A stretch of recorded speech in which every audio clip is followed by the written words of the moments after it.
10:30 in the morning until 1:30 noon time, and we serve about 400 to 500 meals every day.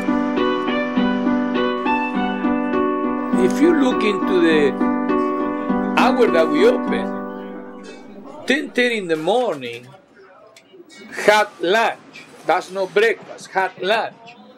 And the line starts at 9 o'clock. If you look into the dynamics, you realize that people, it's not only that they're hungry in the morning, but they went to sleep hungry. Because they are waiting from 9 o'clock in the morning to enter to our kitchen at 10:30. That means that speaks by itself, that they went to sleep hungry. And well, I'm glad that we're here, and I'm glad that we are serving them.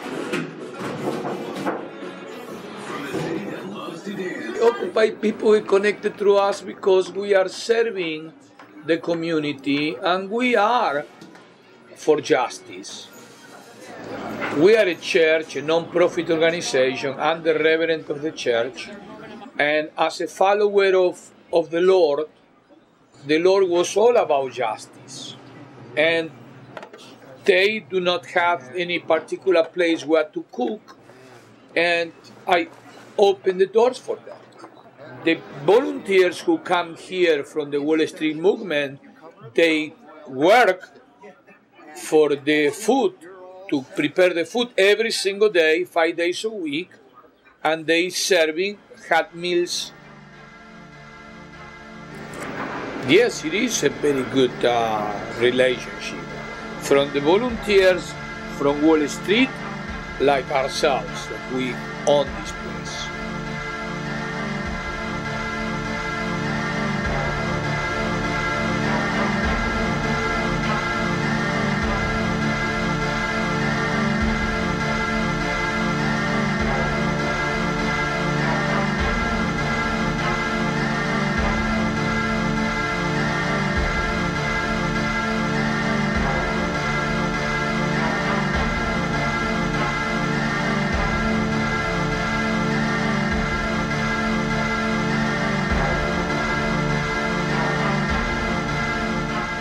I just like the idea that this is like, we're like the keepers of the flame.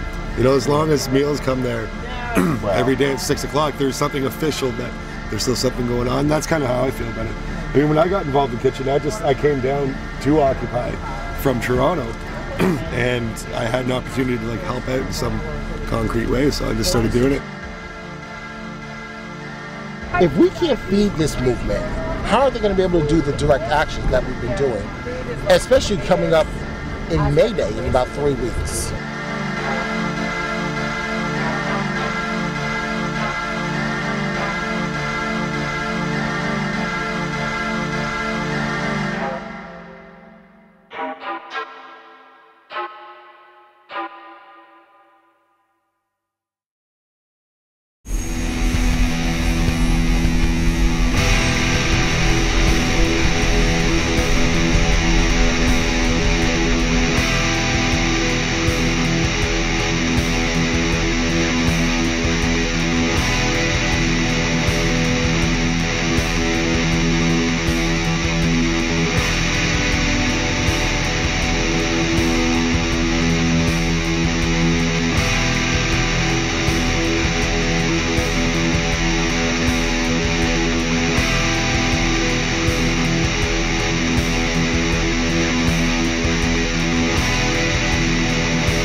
happening around May Day, and I think for this meeting, what we really need out of it is like, you know, there are all sorts of different things happening throughout the day, and there are different opportunities for like a kitchen to bring food to certain places, and so we kind of need to decide like where we want to be.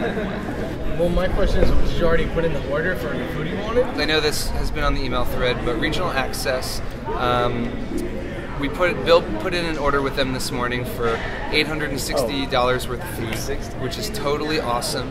We raised about $870 in like 3 days. So like big ups to everybody. That was like really awesome. That's crazy. And just so everyone knows like the whole deal about regional access, because it's a really cool story to tell people. They're a nonprofit based in upstate New York, and they source all of their produce and most of their products from like small farmers. And so like it's getting almost as close as we can to buying straight from the farmer without having like that network of farmers ourselves. This is a big endeavor because we're gonna, I think, deliver probably to 3 different spots throughout the course of the day, right? That's basically what we're looking at. It's hard to figure out how many people to expect, but we know that we can't feed everybody.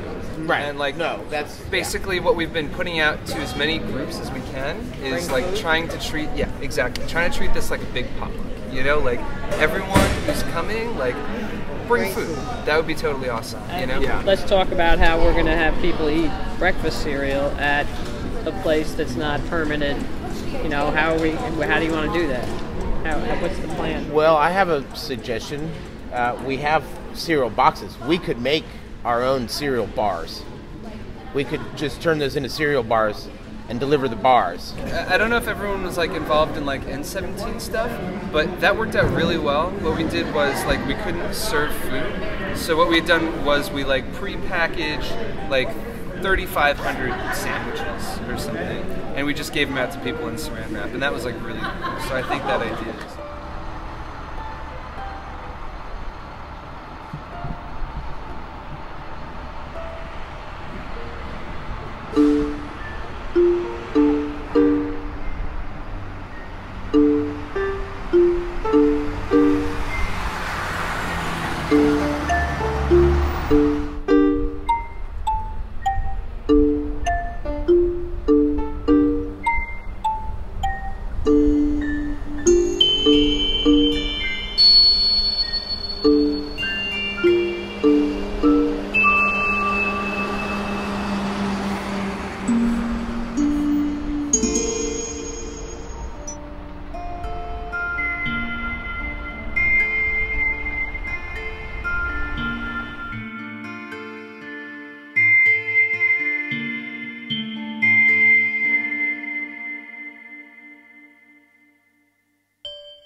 Today, May Day, we're calling for a strike, a people strike or a general strike or whatever we want to call it, and we're asking folks not to go to school, not to go to work, not to shop, not to do any banking, and like outside of that you're thinking, well, what would we do then? You know, what's the alternative to like withdrawing our consent from the system?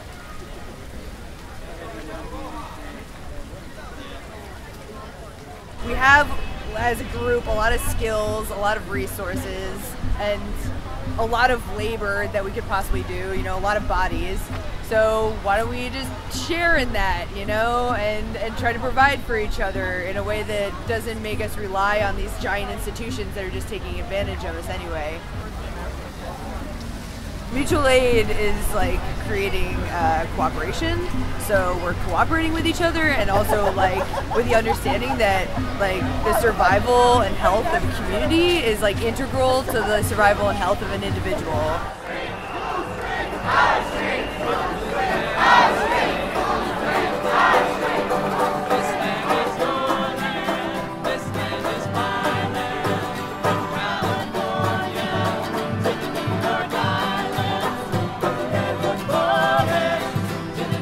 example is like the Black Panther movement, where they realized that the system didn't have a place for them and the system wasn't providing for them, so they did it for themselves. They, created free breakfast programs and free education programs and helped each other with housing and all this other stuff, because they saw that there was like something missing.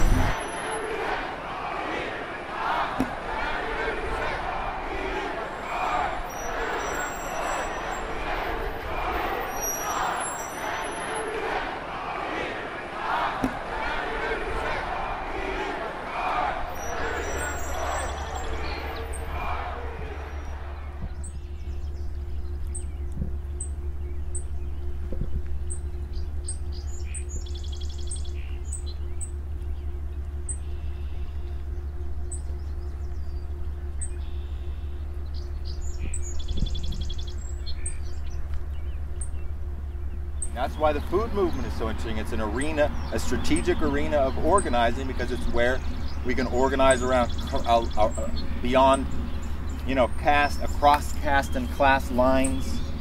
People are becoming radicalized in the food movements, where we build alliances and relationships.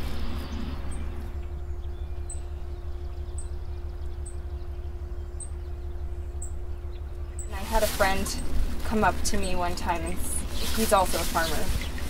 He was like, do you feel like you're more a farmer or more an activist? It's interesting because I really just had started farming, but coming out of that world, and I knew it was my personal reaction to it, but I didn't understand until he asked that question how that is a lot of times how people would relate. And I think it is because of the community building aspect. This farm started almost 5 years ago. It's called Wasaic Community Farm, and we started with a bunch of folks coming together from the South Bronx and East Harlem, looking to create a retreat space for community gardeners and food justice activists. We've been still working in those two communities ever since, bringing in fresh produce like we have here and medicinal herbs.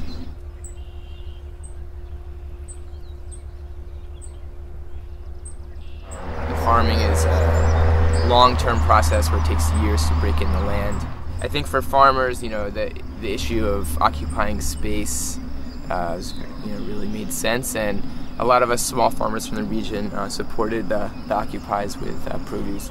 I feel like a mutual relationship in that most of the people that have come here from Occupy up the road has been really interested in learning these skills of farming, and for us, of course, amazing labor we really need. From when folks are little, they have a very easy access to some very kind of addictive processed foods in their neighborhoods, in those particular neighborhoods, South Bronx and East Harlem. And, that causes a lot of health problems. There are some vegetables, but it's generally been circulated out of the city and then ends up in the Bronx and East Harlem as really cheap produce that is low quality, probably sprayed with a lot of pesticides and stuff like that. So we go down there to kind of address that issue with fresh, local, organic produce. If we're going to create alternative paradigm, that we need to figure out where we're putting our energy, both our time and how we consume. I'm excited about the possibility of Occupy coming here to Wasaic and kind of giving a boost to small local farms here. I think that's one of the beauties of Occupy, and it's so kind of can transform and travel places. So I think that's a great strength, and I'm seeing that here in where I'm farming now.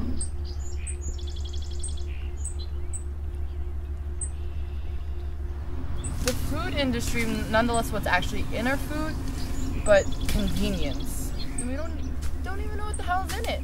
How the food's made, how sanitary it is, how great the quality is. The only way that we ever can sustain ourselves is with food, and we need to grow our own food and know where it's coming from.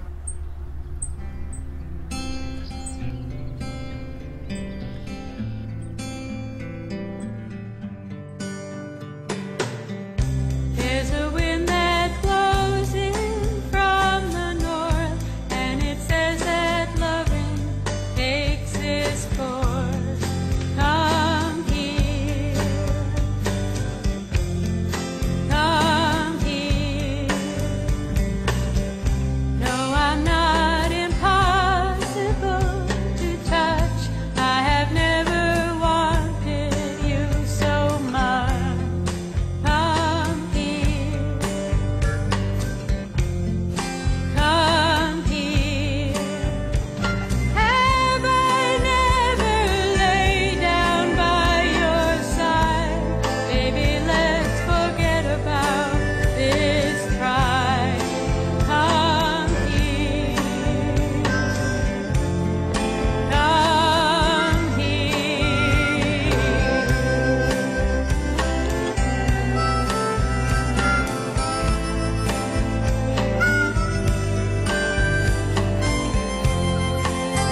Give me the truth now, is free from your heart. It burns, can't stand the heat that you're willing to